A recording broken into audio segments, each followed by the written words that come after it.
primary difference between a number 6 solid and a number 6 stranded ground wire lies in their construction. Solid wire consists of a single, solid strand of copper, while stranded wire comprises multiple smaller strands of copper twisted together. This difference in construction significantly impacts flexibility. Solid wire is less flexible, making it more difficult to bend or route around obstacles.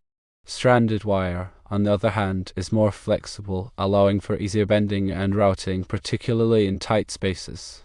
When it comes to current carrying capacity, solid wire can generally carry more current than stranded wire of the same gauge. This is due to its smaller surface area, which reduces skin effect. Solid wire also exhibits lower resistance compared to stranded wire because of its solid construction and lack of gaps between strands.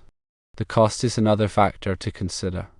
Solid wire is typically less expensive than stranded wire due to its simpler construction.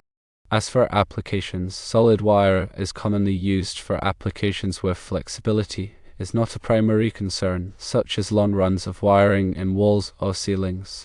Stranded wire is preferred for applications where flexibility is important, such as grounding wires for electrical appliances, cords, and wiring in tight spaces.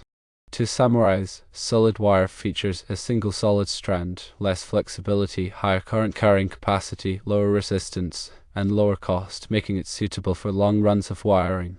Stranded wire features multiple smaller strands twisted together, more flexibility, lower current carrying capacity, higher resistance, and higher cost, making it suitable for grounding wires, cords, and tight spaces.